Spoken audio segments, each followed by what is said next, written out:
let's move on to our player tip of the podcast. Don't be a dick. And you can avoid dickitude by educating yourself on the favored of the All-Father. Favored of the All-Father. Dwarves know Moradin as the All-Father because he crafted all dwarves from stone. Yep. Yet, Moradin has made many things in his immortal lifetime. This is interesting. Yep. Some were stronger, some were more beautiful, but none found so much favor in Moradin's bejeweled heart as his dwarves. The dwarves were the first of Moradin's makings that made him proud, not only at his own skill, but proud to know them, and prouder still that they prayed to him. Dwarfs honor their creator through prayer, but also through proud traditions, knowledge and customs passed down through generations, almost unchanged from the Dawn Age. Passed down from the Dawn Age, guide dwarves through uncertain present and into the unknowable future with confidence that what has been will be. I don't know if I wrote that wrong or what. The past lives on in the present through the deeds of honorable dwarves. So shall it always be as long as any favored of the All-Father draw breath. This was written for Dragon Magazine 391 by Matt Sernett. And I really think this is interesting because we know that dwarves like drinking. We know they hate elves. But what are their other favors and cultures and traditions that they do Sartain, you smartass. that really exhibit their creator? Well, as we established here, they view Moradin here as the All-Father who's the maker, and, well, dwarves make things.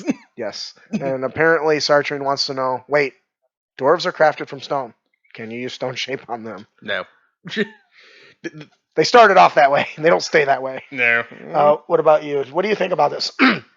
So this tip's a little different than what we normally do. I want to start giving player tips to help players connect to their class history and lore and their race lore and stuff as well. If you don't like this, let me know. And not enough players or DMs do that, in my opinion. And people do forget that there is a lore associated with the game, and admittedly, I do think that the publisher could do a better job of communicating some of that lore. But they did in 4th edition, and nobody liked it. That's one thing I don't care what anybody says. One thing 4th edition did, I think their guidebooks are some of the best that exist. Although it's worth mentioning, though, that a lot of that because they changed a lot of the lore, too. So that's where this comes from. So if you don't like it, change it, which is everyone does. But I like Forgotten Realms. I love Ed Greenwood's writing. And a lot of that was, I don't know if you guys know, but in the magazine, the Dragon and Dungeon magazine, there's a lot of articles written by Ed Greenwood in there. So there's stuff that he wrote for the canon, and I love it. What do you think about this? I like it specifically because I don't know jack about lore in Faerun. Yep, and anything. And so apparently it's the same with a lot of people in chat, too. They want more 5e lore. Yep. Well, we're going to try to feed it to you as players through our player tips as well. Because we've done the etiquette, we've done the optimization. Yep. Lore isn't exactly something we've done a lot of, and I want to kind of expand on that because there's a lot. And as 𝗿𝗂 pointed out, Mr. Rex's channel does a very good job of that on YouTube. So Who? Mr. Rex. Why are we sending other people to other places? No, I'm just kidding. Well, watch the whole thing. So Mr. Rex does really good work. Go watch him after you watch all of our episodes. Yes, like the 𝗕𝗂𝗃 when we did the episode on that. I know what those were. I realized they're astral sea pirates. Like that's pretty badass. Space pirates. Yep. Yes. Astral sea pirates, I guess. Yes. Yeah. So, this one is all about the favored of the All-Father. So when you're playing your dwarf, consider what is a ritual. Even talk to your DM and say, hey, I want this ritual to be something that's been passed down to worship Moradin. Can I do that? You can even make up your own. Maybe it's something as simple as knocking on a door 3 times. Yep. Nobody? Knock, knock, knock, knock on wood. Nobody at all. Okay. Thank you. If anybody's watched Big Bang, Sheldon always knocks on the doors. Penny. And Penny.